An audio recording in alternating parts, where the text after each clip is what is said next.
Čo je to hríbikové kovanie? Hríbikové kovanie predstavuje moderný spôsob kovania, ktorý navyše zvyšuje bezpečnosť okien a dverí. Je čas si povedať viac aj o tomto type kovania, predstavujúcom dnes vyšší stupeň bezpečnosti. Rozumná a vyššia bezpečnosť. Ohľadne bezpečnosti okien a dverí sa v súčasnosti hovorí viac ako dosť. V tomto smere veľkú váhu na riešenie a zvyšovanie bezpečnosti okien či dverí má práve typ kovania.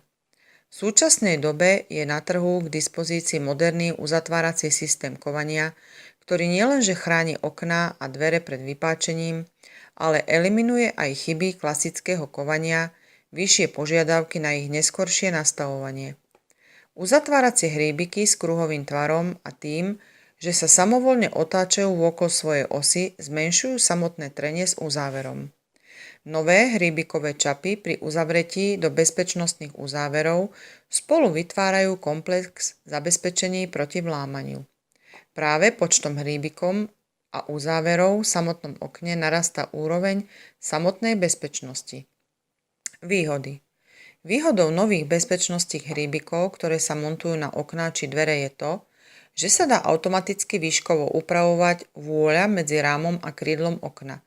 Rozpätie napríklad od 1 až 1,4 cm.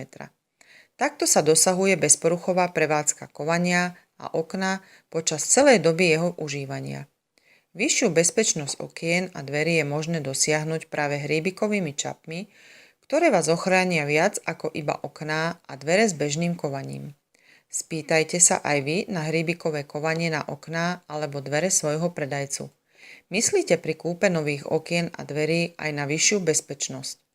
Ak sa jedná o bezpečnosť, nezabúdajte ani na bezpečnostné zasklenia okien a dvier.